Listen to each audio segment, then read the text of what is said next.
in episode 151. And welcome into the Bench is Cleared podcast, where we cover the best rivalry in all of sports. I am Jesse Gutierrez, and I represent the side of the San Francisco Giants, whose season is pretty much over. And I'm Dave, representing the side of the Los Angeles Dodgers, who've had an interesting week, but we'll talk about the last 2 weeks since we haven't been here, but we'll get into it. Oh, that's all you have to say? Your season's not over? Season's not over just yet, so we have some things to discuss. One thing I guess we should mention, it's not like we were not planning on podcasting last week. We actually got together and started a podcast, but our internets for some reason did not want us to continue to do so. We had some technical difficulties, so thank you for tuning back in and checking back in with us on this second week. It seems to be cleared up. We should be good. Let's hope it doesn't. Yeah, if we start, if you talk about it too much, it's going to happen. Like so hopefully it goes well.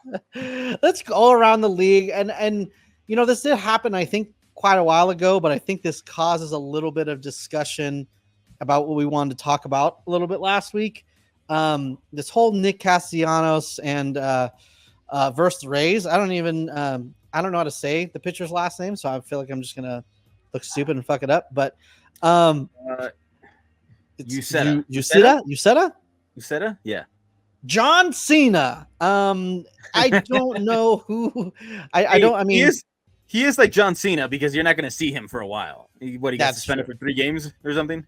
Yeah, I guess so. But it's just one of those like Rays relievers where it's like, he's going to have no career. All of a sudden he's going to go to another team and suck. And and then the Rays are going to pick up some other dude for cash considerations and he's going to have a 0.75 ERA. So I feel like you can't even get too excited about those guys. It's an old friend alert. He used to be a Dodger. I remember I remember him pitching for the Dodgers. He wasn't all that great. He was kind of like a, mop-up duty kind of pitcher. But now all of a sudden we see him with the Rays, and all of a sudden he's a completely different pitcher. So, yeah, they just sprinkled some magic on him, and he's, all of a sudden a reliable arm. Right, and that's kind of the Rays. I feel like there's a lot of teams who do that, and the Dodgers are one of those teams who get those all the time. So I don't even feel bad for you. I'm really, for more than one reason, but I'm very happy that it's going against you for once. So, to go into the actual situation, I don't know how much we can really add to the situation. The only thing that I really had that to add to it or to, I guess, kind of talk about it is one thing I feel like no one's addressing is if you look at the entire inning, he was all over the place. So I'm not even sure if that was on purpose, to be 100% honest with you. It's definitely possible. And, I'm not ruling it out. I'm just saying I don't think you can fully rule it in that it is a for sure hit on purpose. Am I crazy? A little bit, but that it has nothing to do with it, but you are. I don't know, man, but there's got to be some kind of repercussion at some point. Right. I know the players are starting to get fed up. As for my team, we lost Mookie for most of the year thanks to getting hit in the hand. To Oscar Hernandez, we almost lost him. So yeah, a lot of good men out there. With Merrifield got hit in the head. Nobody wants to get hit in the head. That's just So there's got to be something that happens. Yeah. Like you lose those players, it's like you gain an advantage for hitting them. So you got to even it out somehow. And that's part of the clip that we wanted to play last week was Whit Merrifield's interview where he talked about how him getting hit in the head was in a way him close to really putting his life in jeopardy, and there's no repercussions for pitchers and you can't retaliate, you can't self-govern, and the pitchers have no real consequences. Like, where do you go from here? And that's where I kind of missed the whole, you can, the game governed itself. You can hit another guy. Once it gets a little too out of hand, then, warnings are happening. But that was before it was like 2 to 3 guys were hit on each team where it was like, finally, all right, guys, that's enough. Now it's like one guy gets hit, and it's like, all right, warnings. No one else can do anything. So there's no like real, you know, consequences for someone hit. It's like, all right, well, I'm just gonna throw it wherever I throw it, and if I hit somebody, who cares? I mean, do you think it goes back to the sticky stuff? Maybe the grip. I think you can make an argument that's part of it, but I think because there's no retaliation, there's no fear, right? Like if someone hits somebody, you're not fearing that your star player is going to get hit on purpose. You like before you knew your guy was going to get hit on purpose, so you were a lot more careful going up and in, you know. So now now there's no issues like that because you hit somebody, then everyone gets warned, so everyone's on their best behavior. It's like I don't know, no one's really in danger, and no position players are getting mad at pitchers for hitting guys on their own team because they're like, hey, I'm the one who's getting hit, so you need to stop hitting people. You need to figure out where the ball's going because I'm sick of getting hit and I want to make my money, you know. And that just doesn't happen. So yeah, and then it also like you have guys that, like we said, they're getting injured more frequently because they're throwing all out, max effort kind of thing. And sometimes you don't know where that ball's going because you're just trying to throw it as hard as you can. Right. So I think you're going to see a lot of people get hit. It's MLB's job to, find the middle ground somewhere. Cause I mean, like Glasnow said it before, like, the risk is worth it. So people are going to go as hard as they can. 100%. Get that money. So it is dangerous, man, because you have a lot more guys throwing 100 plus than ever before. So right. Every guy that comes in throws hard. So it's like you're in danger once you step in that box lately. So right. And it's like, yeah, well, you could throw hard and you can even like have some control issues, but when you have crazy control issues where you can't not hit guys, it's a little bit of an issue. And that's been an issue with Kyle Harrison too. And he's throwing mid 90s, not even throwing high 90s. So, that's its own thing. But there's going to be a breaking point where I don't know if it's someone needs to be severely hurt or, other players just need to make a big deal about it to get a rule passed, for something, to either regovern the game or pitchers are going to start losing money. When they hit players, because at the end of the day, when you throw and you have no control, and you're just trying to get the most stuff as possible, it's because you're trying to get more money. Your spin rate's up. You're trying to get a bigger contract. Your velocity's up. You get a bigger contract. So if you start losing money because you're hitting players, maybe that's when things will change. Yeah. Plus we're headed into like an era where like they're treating pitchers kind of like running backs. Like they're not really paying them all that much. So it's going to be scary. I think so. Like, they don't have much of a lifespan now. I mean, you know what I mean? Like, it's almost like everybody's going to get Tommy John or some sort of surgery at some point.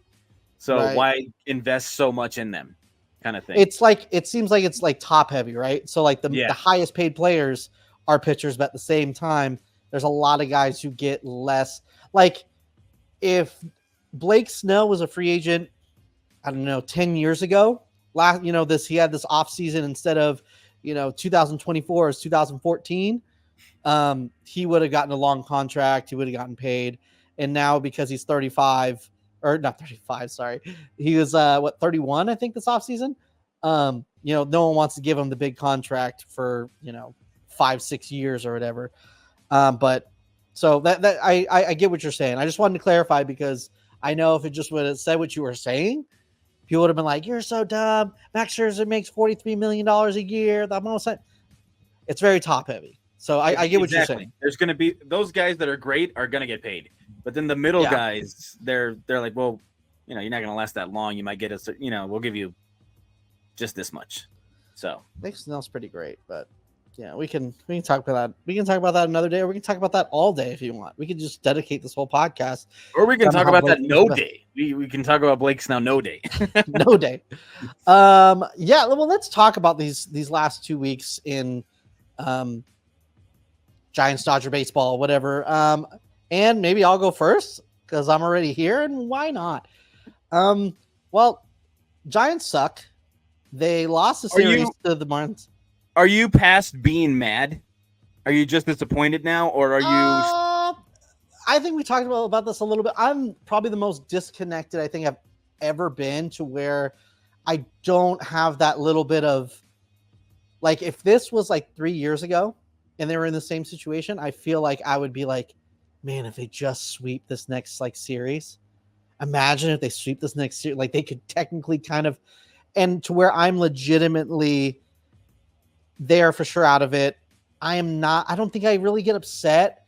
It's kind of like more like, of course, like it doesn't kill my emotions as much as it used to at this point in the season. But so I guess to answer your question is a long-winded way of saying, no, I don't get mad anymore. I'm just kind of like, of course not. They're the kings. They're the kings of, let's kind of come back a little bit, but not all the way. So that makes sense. A lot. I mean, I know when teams win championships, like you get some leeway, and you're like, well, we won it.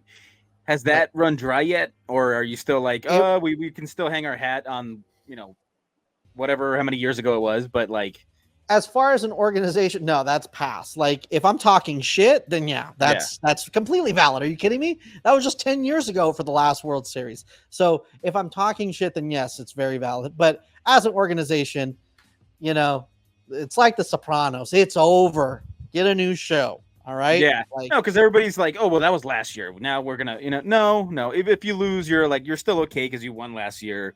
There's a grace period, right? There's a grace, but there's a certain point where you're like, I really can't hang my hat on that. I'm like, we got to win. We got to do something. And I'm sorry, I feel like there's a grace period for deep playoff runs. Like, you can't. I'm sorry, this whole thing that like a GM or a head coach can make a team a World Series champion is the most ridiculous thing I've ever heard. Because as a GM, you can put the best players on the field, but you don't know who's going to be hot in that 2-week span of the playoffs. So it's, I don't. It's funny to me when like a coach, gets fired because they make the playoffs but they don't win a World Series, and it's like, come on, dude. Like, unless they make some crazy, egregious like moves. If you want to make it based on moves, yes. But if you want to make it based on they just didn't win the World Series, and it's like, you can't control that. You're like one aspect. There's going to be a bunch of turnover if that's your only, like if that's, World Series or bust, there's going to be a turnover every year then. You would assume 100%. That so that's not how it goes. Like, Dodger fans might be mad, but it's a good model. Like, you want your team to be in there every year. Like, you want that 100%. Chance. I think as a fan, you would rather have like, the model of win a World Series or two and then you miss the playoffs for a while than the playoffs 10, 15 years in a row and never win one. I think, while you're in it, you're excited because obviously you're in the playoffs every year. But at the end of it, I think as a fan, you're like, man, I really wish we had like a World Series or two to hang our hats on, but you don't have that. So, I still think it's better than like your random 88 win team going to the World Series and losing, because then you get a taste of it and you're like, okay, now we got to consistently get back there. Yeah, I don't know. It's debatable. I don't know. More Pacifics, Yeah, but anyways. Back to your 2 weeks of your back to this team that has run its World Series run dry, and it's even run the 2021 best record in baseball out to dry. That was 3 years ago. It's over, and they have no identity. I'm not going to go on that rant again. It's okay. Hey, that was one of the best races in NL West in a while. I mean, that was probably it specifically just the NL West. That's probably the best in NL West history. I can't think of another one where it was that close the entire season, and they're like, the best rivalry in sports. I think the only one was when we actually had to play 163rd game or something like that versus the Rockies. Right. But I don't think it was as exciting as this, because it was like, because it was the whole season. Yeah, like you feel like if you lost 2 in a row, you were like, damn it, we lost a lot of ground if we lost 2 in a row. that year, I was just talking about this with a buddy at work. It was like in 2018, like there was times in that season where I was like, "Oh, the Dodgers are fucking cooked, dude. They're done. The season is over." And then they came out of nowhere. So I for a whole season, I don't think it was that exciting. Obviously, it was that exciting probably the last couple months when they were a fucking rocket, and then they barely squeaked in or whatever, and then ended up going to the World Series. But that's a whole other story because you lost anyway, so who cares? The fact that they were able to meet in the playoffs made it even more exciting because it was like, yes, it needed to happen. It 100%. And that was, dude, that was such, and that's one thing that like Giants. I know we're going on a big tangent, but who cares? This is going good. So, but what's it called? I understand we lost, and that sucks. That's like the worst thing in the world. But it was like a really good series. People get mad that it's like, oh, the Giants won 107 games and got bounced the first round. It's like, yeah, technically yes, but who did they play? Not just some random bum wild card team. They played a 106 win Dodger team.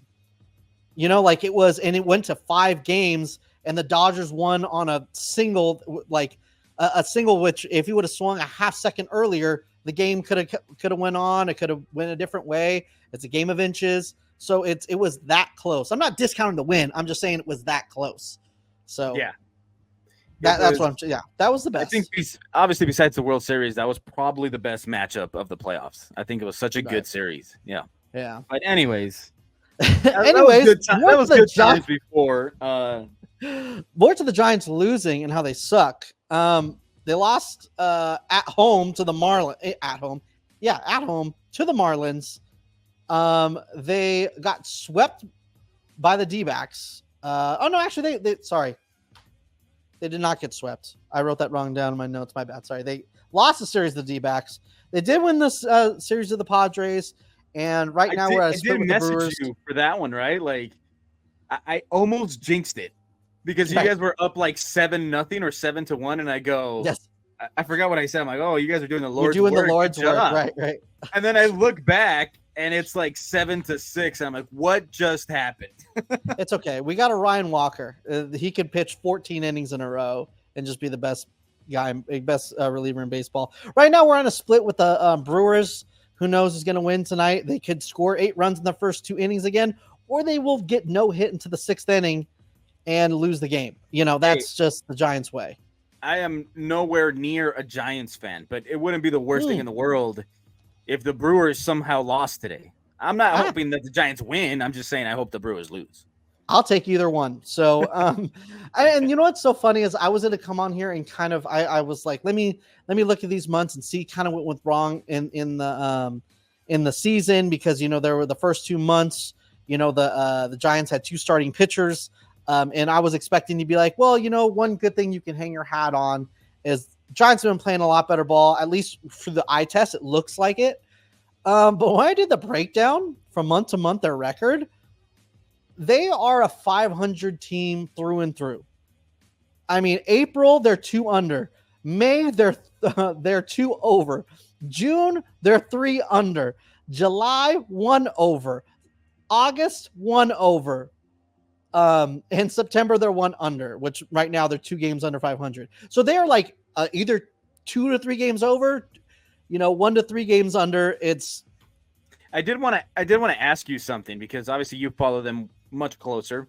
I'll watch a game here, when it's on TV. I'll watch some of the late innings or whatever. But how's the chemistry, man? Because there was a play that I saw where Fitzgerald literally goes across the diamond to call off a pop-up. Luciano, they both botch it. And then you see Luciano give him this look like, all right, dude, like, good job. Like, you messed it up. And then they go into the dugout, and I guess there was some other words exchanged, but is that all because, losing? I mean, what's going on? Is there just the manager losing the club? What? I don't know. You know what I think it is? And I'm glad you brought this up, because this is one thing I feel like has not been – obviously – we're not in the dugout. We're just guys, right? We're just thinking things, We just see what we can see from the cameras. That's it. Or we know everything if we turn out to be right. We're all knowing. So my take from it is Marco Luciano was the number 1 prospect in the Giants farm system.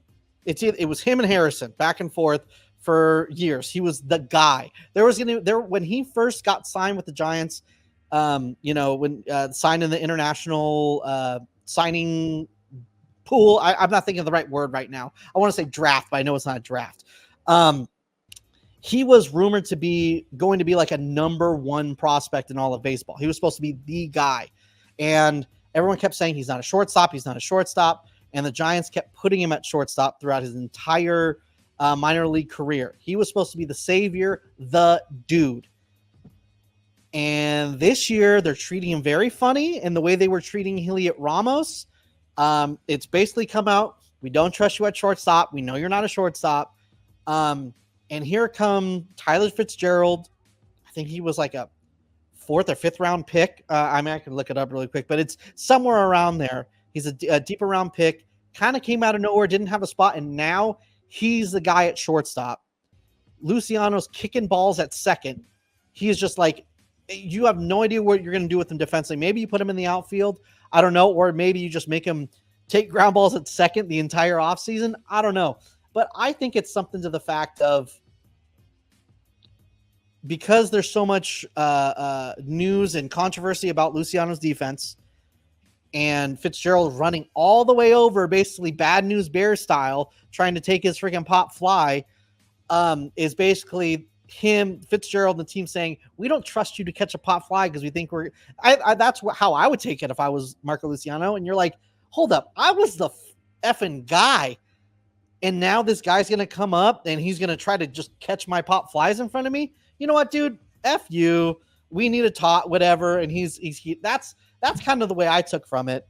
And I don't think it's like really a big deal. I know, like, I think these guys just got to figure it out. They haven't played together, shortstop and second base in a while. I mean, Tyler Fitzgerald was playing a lot of outfield this year because they thought he was going to, just rotate in the outfield, maybe play some shortstop, maybe, because Luciano was going to get shortstop. Nick Ahmed was going to be shortstop. So I don't know. I don't know what they're going to do with him. And they're young guys. Like, emotions run high. They're young guys. They're in the majors, but they're not winning a lot of games. So it's not easy. So it's easy to show emotions when something goes bad. And they took away his this. I don't know how else to put it, but it seems like Fitzgerald took away Marco Luciano's like guy status. Like he was the guy. And now at this moment in time going into next season, Ramos and Fitzgerald are the guys. And Luciano's like, I don't know, maybe we could put you at second. Maybe we could put you in the outfield. I'm sure that's got to hurt a little bit. That's got to kind of put, I don't know, a little bit of fire under your booty. I think that's somewhere where like Gavin Lux had to like adjust to too. Like you were going to be our shortstop. You were the guy. Now you gotta, I know you got hurt, but you also struggle. Now you got to kind of earn it. And, he, to his credit, he did get hot for a while there and he's put some pretty good at bats, but I think that's where probably Luciano's at. And next year, probably very telling for him. Right. 100%. And, I think it's something they just got to figure out. I mean, I think they're going to be a shortstop second base combo for a minute because I don't know where else they're going to put Luciano unless they want to have Luciano play for. I don't know. Something's going to happen this offseason, but that's a tale for another tale. Just to cap off, I guess the last 2 weeks, some weird Giants stuff. Kyle Harrison's out for the season. Some say it's for an injury that he didn't fully recover from his ankle injury and kind of went up to his shoulder and whatever. And they're just kind of nursing it. Others are kind of saying he's gassed and how starters in the Giants system have been treated these last couple years in the farm system where they're pitching once a week and they're only pitching 70 pitches. And now they're expected to pitch a full major league season. I mean, that seems to be going around everywhere though. Like I've seen a lot of people complain about the Dodgers and what are they doing to like not keep these guys healthy? And I'm like, I don't know. I don't think it's a training staff issue. I think it's just the way pitchers pitch nowadays, but there's a lot of injuries, man. Yeah, I think it's the babying. I mean, I don't know. I'm not too far into the farm system of other teams, but I knew there was a definite change over the past maybe 2 to 3 years in the Giants system where all the main starters were going 3 to 4 innings and they're pitching once a week. And it's like I guess their idea is you only have so many bullets in the arm. let's try to conserve it when you get to the major leagues. Then you can start at the innings. But at the same time, you got to build up strength. You can't just go from 80 innings to 180 innings in a season. Yeah, and that's an injury waiting to happen. Exactly, and especially if he's penciled in as your 5 starter, and you don't have guys that are going to give him constant break. I don't know. That's strange. So that's something that I guess we'll just kind of keep up on, and something to think about. But that's another thing. And then lastly, Matt Chapman's going to stay with the Giants for the next 6 years. I was watching. I think it was the MLB Network today or in the morning. I did not know his WAR was that high. He's having a great year. He's having a great year. I mean, defensively, eye test. I know sometimes he'll rack up some. I mean, at the beginning of the year, we talked about him racking up errors. I think it's kind of like a slumpish type issue. But even when he's committing errors, he's still making incredible plays. And that obviously stopped. And I mean, he's probably up for a platinum glove. Him and Patrick Bailey are up for platinum gloves. So, and I think he's pretty much a shoo-in for a gold glove. But yeah, his WAR is that high because he's that great defensively. He hits a lot of home runs. If you're looking for an average guy, he's not it.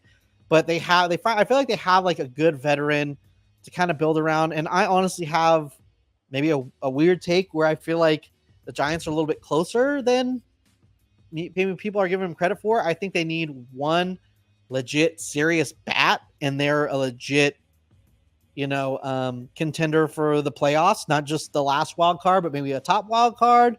I mean, they would need like maybe two to three more stars to be like at like a Dodger level. Like if Price Eldridge is that guy, or Ramos is that guy, and they sign a guy or two, then that could be potentially it. But that's all off-season stuff. We'll talk about it later. But are you scared? Let me just ask you one thing to cap off this last 2 weeks in Giants world, Giants dumb, whatever.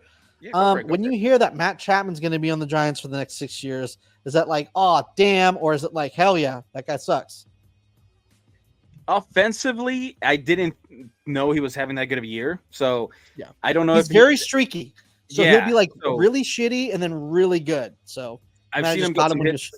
I've seen him get some good like critical hits against the Dodgers and also not come up big. So the thing that worries me is, the glove, like, it's a dead zone when you hit it there.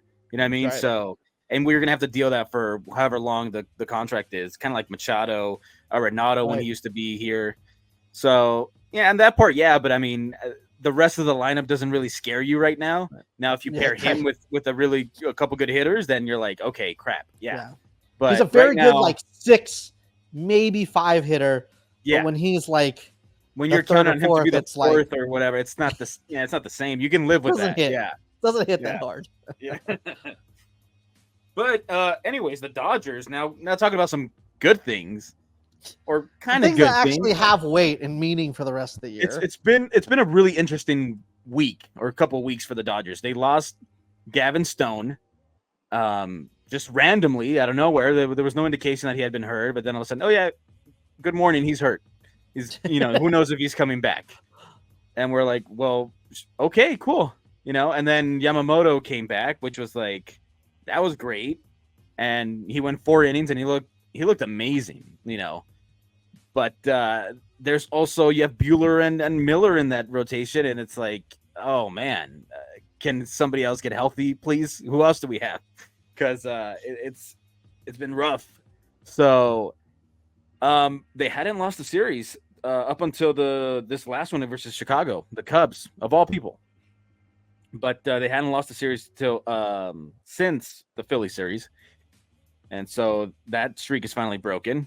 But I mean, they look good, man. They look when the guys are hitting, it looks good. It's just I don't agree with platooning. Max Muncy. How many spots do you have? So Gavin Lux, they like to platoon him versus lefties on second base, and Max Muncy, for some reason, they keep platooning him at third base. Okay. And I understand it. Platoons in the outfield? I don't think we have any platoons in the outfield because Edman has pretty much taken over center field most of the day, most of the times. Teoscar's there and Mookie's there, so that's pretty much set. Yeah. But those 2 other guys, I mean, you put in Kike, you put in CT3, like you really downgrade, just hoping that they get a hit out of the 4 times that they're up there against a lefty. And I've seen this story too many times. I might be going off on a rant here, but I see it a lot. Lux Go is off, up. Queen. Yeah, Lux is up in the 6th inning, and they bring in a random lefty, and Roberts wants to get cute, and he brings in Kike or he brings in Taylor, and now you're stuck with him for the rest of the game. And I'd rather have Lux versus a lefty because later on he'll see a righty. I don't want Kike in there when he's going to see a righty later on in the game. So that just annoys me. I don't like that kind of platooning. Just stay with your guys. Muncy hit a home run versus a lefty a couple days ago or last night. So just go with your best guys, especially now that we're heading into the playoffs. Just ride with your best guys. If you want to give them a day off, I understand that. But don't make it a thing where it has to be because it's a lefty, you have to bring in the other guy. So that's where I'm at with that. Glasnow, they said he threw off a mound. He threw his full arsenal, so it's looking good. It's looking like he may be back sooner rather than later. And props to Friedman, man. He's hit on every trade that he made this year. Kopech has been really good. Tommy Edman has been amazing. Like I don't know how we got him for like practically nothing. You know what I mean? Like he's a good player, and I think people he was an option to be non-tendered. Like he was. It's just one of those things where everyone is going to point to, well, yeah, of course, the Dodgers have this with position. They have that reputation just with players. So like when you saw that with Tommy Edman going off, it was like, yeah, of course he would. And if he would have went to the Royals, he wouldn't have done shit. I wouldn't have given it to, like, I mean, if it was like a CT3 type player that nobody's like, yeah, there's no way he's going to be good, and then he, magically does. Edman was a good player. Like he's had moments. He's been really good in the past. Sure, was struggling and stuff, but he's a solid player, right? Like I think he's a solid player. And yeah, then, but right now he has like an 800 OPS and hitting 300. That's not him either, though. Hey man, we got a slugger, dude. I didn't. we had Ohtani, but they're like, let's add more slug, and they went and got Edman. Yeah. And well, apparently, if you ask Ben Verlander, Ohtani's like everything you wanted in a player and more. Like so, and then we built the perfect player, right? And it was like, well, that's Ohtani regularly. Shut the fuck. Go ahead. Sorry. Go off, Queen. I don't want to talk about Ben Verlander right now, man. Anyways, yeah, Jack Flaherty. Because of the injuries, he's kind of become kind of the ace of the staff at this moment, just the way he's pitching. Right. Not because, when Glasnow and Yamamoto, now that they're back or will be back, it'll be different, but he's pitched great for us. So, right. I don't have much to complain about other than, That's what I'm saying. I'm pretty disappointed every time Buehler and Miller come out because you're hoping for something different and it's same old right now. And that's the only. I gotta say, you're like a Bobby Miller stan. I am. Like, I love Bobby Miller, dude. In a way, like I don't want him to do good, but I don't want the team to win, but like because you're riding for him so hard, sometimes I'm like, man, can't he just have a good start? Just one time for Dave. Just one time for him. What was the last one? I think it was versus oh my god, the Baltimore or somebody, and he was pitching well enough that he was going to get a really good start, and then he gives up a 3-run home run, and you're like, damn it, dude, damn it. If it, you know what I mean? So yeah. The talent's there. I don't know if he's going to be able to put it together this year. I know he's dealing with a knee injury, but it's getting late. So we'll see. Getting late quick. Getting late early. Yeah. But yeah. Yeah. And that's Dodger baseball, right? Yeah. Fucking A. What's so funny is we were talking, I think you brought up the Padres for a second, and I was like, ooh, I haven't checked in on the stats in a minute. I mean, not stats, sorry, the standings in a minute. Maybe we should, I should see if how close the Diamondbacks and the Padres are. And I looked and I said, oh, shoot, the Diamondbacks are only 2 games back. And then I was like, oh, no, that's 2 games up on the wild card. They're 5 games back. So not much I mean, at this moment, you want to give reps to guys like Kike and, because at the end of the day, I mean, Kike's been in the playoffs and he's had big moments in the playoffs. You want to keep him loose. If the Dodgers lose a couple extra 2 or 3 games because Kike's in versus, Muncy, who cares? But that's the cynical part of being a fan. But it's Right. like when you're watching the game, you're like, you get frustrated. But when you step back, you're like, yeah, it probably doesn't mean It's anything. no, Like yeah, it doesn't mean you're like anything. Right, you're like right, the Padres really have to go right. whatever it is to overtake the Dodgers in the Right. division. Like it maybe doesn't mean that much. You just like in the heat of the moment, you're like, damn it, why is he in there? Right. Whoever it But is, not as a just fan, you're like, any I'm player. spending time to watch this game. They need to put all the guns so we can just win this shit. So I'm I get it. spending my own time to watch this game. Play the right players, right? I feel it. I still want them to win every game, even though I should probably root for them to lose because if the season's over, might as well try to get the better pick. I know Hey, picks don't really mean as much in baseball, but still you at can least a take some little something. solace. You can take some solace that Bob Melvin got his revenge. Yeah, sure. Yeah, great. Bob Millman. Now actually have a good season, please. Yeah, well, let's talk. I guess we're not going to talk about Bob Melvin, but we'll get into something like that with everyone's favorite segment. I think it's that time. Let's do it. It's that time again. It's the start of the dud of the week. It's the start of the dud of the week. Dang, I'm such a talented person. You heard that? That was me. Yeah. So stud and dud, Giants. We're gonna go stud first because my dud. I'm gonna go on a little bit of a rant, and you're gonna have to do this with me. But stud wise, I know I should be going on the last week or two. And this guy hasn't really played that much, but when he has gone, he's pitched like an inning and a half, 2 innings to save the game, quite literally. Mr. Turn on the showers and freaking let it rain down on me. Ryan Walker has came into the close. I mean, he's had a great year, but since he's came into the closer role, he has not given 28 days.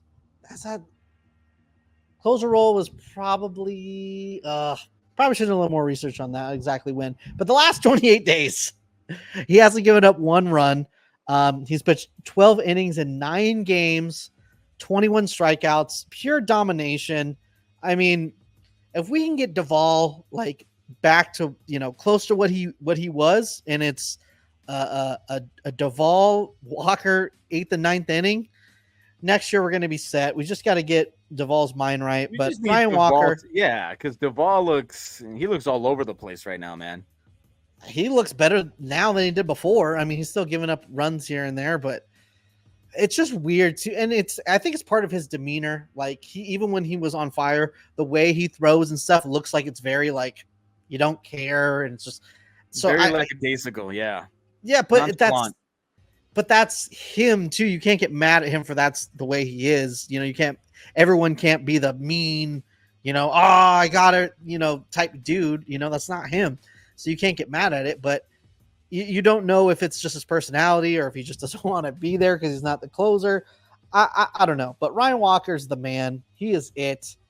The bee's knees. I don't know how else I can say it. But how long is he under contract for? How long do you guys have him for? this is his. Well, last year was his rookie season, so another technically, if this is his first full year, so I think this is his first year of. Oh my gosh, I can't think of the word right now. Arbitration? No, service time. There we go. I think this is his first actual year of service time. So I think it's 5 years after this. If he continues like this, so they might have jumped the gun and paid the wrong guy. Yeah, well, they didn't jump. They haven't paid anybody yet. So wait, didn't they pay Duvall? No, they were going to give him. They offered him a contract, but he said no.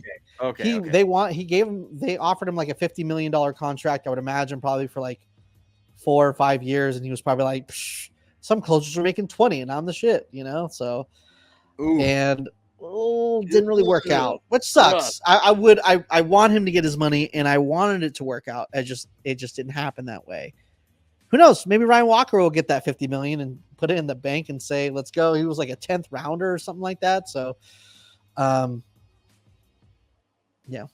So who knows? Right. Ryan Walker, come on the pod, dude. Let's hang out this offseason because we're not going to be invested in playoff games, me and you, so we can hang out. So I'm gonna give you my dud first because I'm gonna end it on a happier note and not finish it on a dud. I'm gonna go with Bobby Miller, dude. As much as I'm a stan. I love the dude. I want him to succeed, but you can't keep starting and keeping us behind the 8 ball every start. It's pretty demoralizing to a lineup, I would think. Like, you're ready to play, and at first inning, you've already given 5 runs up, or 3 runs, or whatever it is, and so it's just rough. He struggled versus the Angels of all teams. Like, if you can't have a good game there, then you're really struggling. Then against the Cubs, it almost had it again. He almost had a good outing before he gave up another home run to Belly, who just ex-Dodgers just kill us apparently. Right. And his ERA is what, like 8 something. It's horrible. It's bad. And this is your stud, or am I misunderstanding that you're this is going a dud? stud? This is our dud. Okay, Yeah. you're going opposite of me. I'm going opposite. For this being your stud, this is very opposite. If this is your stud, you're having a pretty bad year. Yeah. I have total confidence that he'll turn it around, hopefully, but I don't think it happens this year. I think he's dealing with that knee injury. I don't know how much of that is everything, but he struggles a lot out of the stretch, man. Like, there was a point in the game where he was not cruising, but he was doing well. And then he gives up a 4-pitch walk, and it's a completely different pitcher. Like, he can't find the zone. When he does, it's a meatball. So I hope he turns it around. I just don't think it's going to happen this year, and it's rough right now because he doesn't give the team length. And if you do stay in there, you're giving up runs almost every other inning. So it's pretty rough. So hopefully he turns it around. But yeah, this week I got to give it to him. The Albondiga. Yeah. Why don't you? Here's the thing. I'm gonna cry for a minute. So why don't you just go with your stud? Just go for it. My stud. Well, we already talked about him too. I'm gonna give it to Tommy Edman, dude. Okay. He's one of those guys that you don't really think about in the lineup. You don't really game plan for, of course. Why would you? But he hurts you with like 1,000 little paper cuts. He plays good defense everywhere. Wherever you put him, he'll give you solid defense. He can bat anywhere in the lineup. He was batting clip for us last 2 days, I think. And he had 2 back-to-back 2 home run games. So he brought out, the boomstick. And for that, I think he's going to play a huge part in the playoffs for us, just a pesky hitter. And he's the stud of the week this week. And can't wait to see what he does in the playoffs, man. I'm pretty sure he's very excited about that. He's probably over the moon. Congratulations, Tommy. I mean, you did it. I'm sure he is, man. Yeah. My dud. Dun, dun, dun. Exactly. Is gonna be for the season, because I'm calling it. I've been officially dead for a minute. So this is dud of the season, and it's been the last couple seasons. I'm going dud of the year, Farhan Zaidi. You are the dud. Man, I have not been like Mr. Farhan guy, but I've always been kind of like defending him, obviously after 2021 and even the moves in 2019. Mike Yastrzemski and Lamont Wade Jr. Oh my gosh, this guy, he just finds diamonds in the rough and this and that, which is still true. But he's found he can make a mid team out of nothing. But I think at the moment, he's proving that he can't make an above average team to save his life. And the weird things that he does, like to the week-long Giants where, Mike Ford and, all these kind of guys who are on the team for like one series or 2 series because there's a lot of lefties coming up and then they're shipped off. There's just a bunch of weird things. They just fired 4 veteran scouts. Like, we don't know if that's significant or not significant, first of all, but at the same time, it just feels like a weird time to be doing that, especially when your farm system is actually starting to produce. I don't know if that's a Pete Patilla thing, another story, but just the mistreating of prospects. I mean, he let Bart go because he wanted to sign a 34-year-old Tom Murphy for a couple years.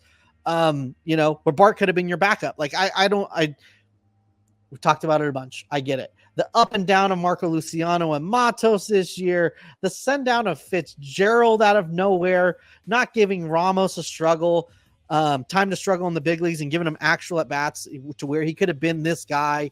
potentially the whole year this year, or maybe even starting last year. You don't know. Man, the ideas that he can't sign a pitcher to a 5-year deal, but he wants to take Robbie Ray's the last 3 of his 5-year deal and just deal with the back end of the deal, but not the front 2 years, is the most crazy thing in the world to me. Does the same thing every year at the deadline where it's let's buy a little, let's sell little. Who knows what can happen? What's going to happen is the same thing the entire season. You're going to be mid and you're going to not make the playoffs. I don't think he's going to get fired. I mean, he was able to sign Matt Chapman to this long deal, and the way he, protected prospects and didn't go all in or sell a bunch of prospects to, get a return. I feel like there's no way he's getting fired this year. Maybe he does his 3-year bid, and it's like the owners are telling him, you better get a deep postseason run these next 3 years or you're gone. I don't know, but I can't see him getting fired. But I am officially on the Fire Farhan train. I think I'm done. I think he needs to be replaced. There's great parts of him, like I said, about finding diamonds in the rough. He can create a mid team out of nothing. But when you can't get the star players to come here and you don't want to commit to an identity and see if it works, you don't want to push your chips in, or you don't want to take your chips off the table and sell at the deadline, I just don't know what to do with you. We can't do this again. We can't have a mid team and then at the deadline do nothing again next year. So I don't know. That's where I'm at. That's my rant of the week. Yeah, it was a bit of a I'm a head crybaby. scratcher. It was a bit of a head scratcher when you guys traded Soler, because I don't think you guys were that far off the race. And if you keep him, you still have a bat. Like, if you want to trade him in the offseason to save some money, then you can still do that. But it was a bit of a head scratcher to me. Maybe they were worried that they couldn't. Maybe they were just like, listen, we need to get rid of Luke Jackson. That's legitimate, a save money thing. And don't get me wrong, actually the prospect they got in return for Jorge Soler is like tearing it up. He didn't show any of that power with the Braves, and now he's really starting to show he's hitting 6 home runs already. But it's also in high A. Who knows what that means? He could come up and be a star, or he could not even make the major. So who knows? So the prospects. Go ahead. The prospects no, you're good. The prospects that he did get for Alex Cobb and Jorge Soler are decent, but it's still just like you're not going either way. You're just still kind of teetering in the middle, and you got worse as a team. Missing out on. Yeah, I'm saying the same things. Go for it. But that's the thing. I mean, I kind of don't agree with it because I don't think you were too far off. Alex Cobb is helping you more than that guy in low A would have helped you. 100%. Jorge Soler, a million times would have helped you more than whatever that kid is doing down in the minors right now. And you go for it in a year where like you just saw the Diamondbacks make it all the way because they got hot. Like, why not just keep going and see where this team takes you? That's why it was a bit of a head scratcher, that deadline for you guys. Right. Or sell everybody. Yeah. Don't go half in. Like, pick a lane. Like Blake Snell, dude, you could have easily re-signed him in the offseason, but the haul you would have gone for him would have been probably the best of the deadline because everybody wanted pitching. Right. I 100% agree. Like, and they were like, well, we weren't receiving the things that we were wanting. So who knows what they were offering. But if you got a good return for Kikuchi, everyone was saying it was a really good return. I'm sure you could at least got as good of a return for Blake Snell. I'm sure you could have even, sold Matt Chapman and then re-signed him in the offseason. There's a lot of guys you could have just picked the lane. And if you wanted to go in and be like, hey, we're going in and this pitching is good. Let's add one more bat. Let's shore up the second base position and trade for somebody. Do you trade for Tommy Edman?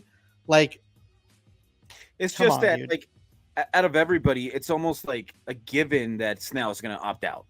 Like, barring him being injured the rest of the year and not being able to pitch, you knew that he was going to pitch well enough. Unless he needs Tommy John. Yeah, you knew he was going to opt out and try to get a bigger deal. Right. You should have capitalized on that and just get something for him. Unless you re-sign him before the season's over. This is what train I'm on? The more likely train is you go full 2010 and you re-sign Blake Snell, you go after Corbin Burns, and you got literally the best rotation in baseball, and your 2 runs that you score every night are going to be enough. Like that's what you do. You play into your ballpark. You put Jung-Hoo Lee, you put Grant McCray in the outfield every day with Heliot Ramos in left, and nothing's getting falling down that outfield. You got a solid defensive infield, and you got the best rotation in baseball. Who cares about your offense?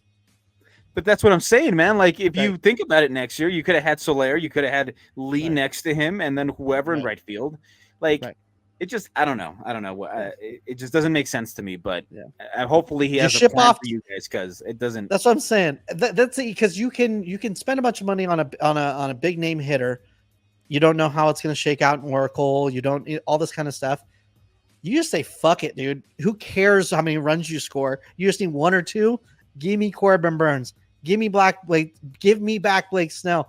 Sign Jack Flaherty too. Screw it. Literally have the craziest rotation ever assembled, and who cares about the runs?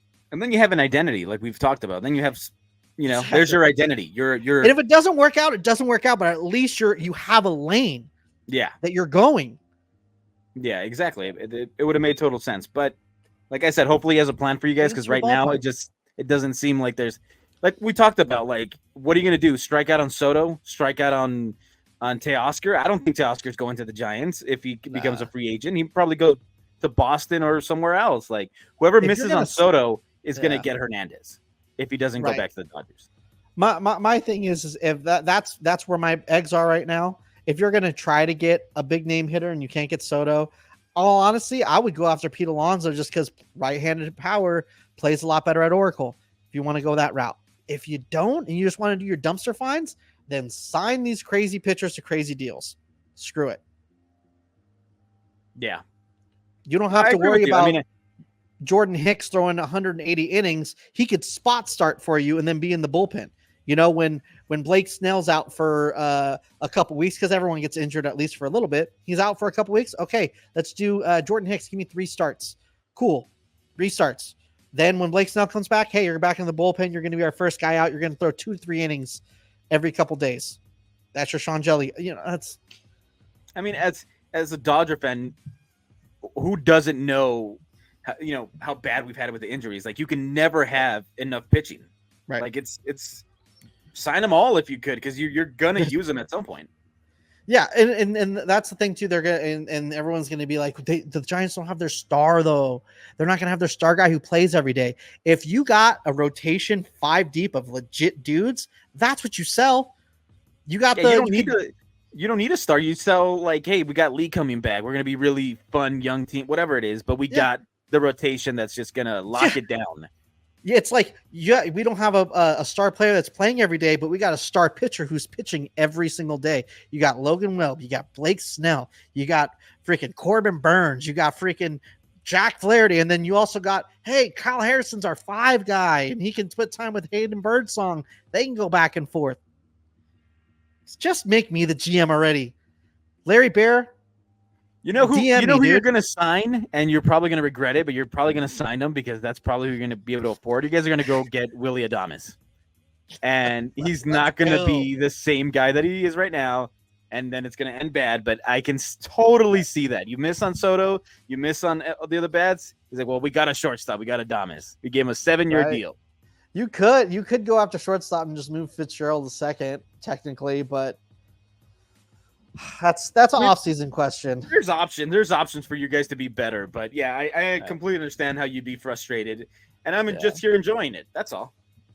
Before we get out of here, we've been doing a lot of Giants talk. Let's hear from the Dodgers side of. Obviously, it is like a 99% chance the Dodgers are going to make the playoffs, most likely. All right, most likely. Who is a team that you want to face and you don't want to face? So somebody asked me that question too, and he was a Padres fan, obviously. You call me a basic bitch, right? That's crazy. He was a Padres fan, and he goes, he's like, who would you rather face, the D-backs or the Padres? Like, the way it's going right now. He's like, I wouldn't want to go to the Padres because the way the environment is in October or whatever. I'm like, first of all, every stadium in October is rocking. Like I Right, hate when right. they say like this one's 100%. rocking more than no. Every stadium is rocking, dude. Right. And Even You're good. Rocktober, when the one you're year gonna have to go through all these teams regardless. So I would want to face the Brewers because I think they're a bit weaker.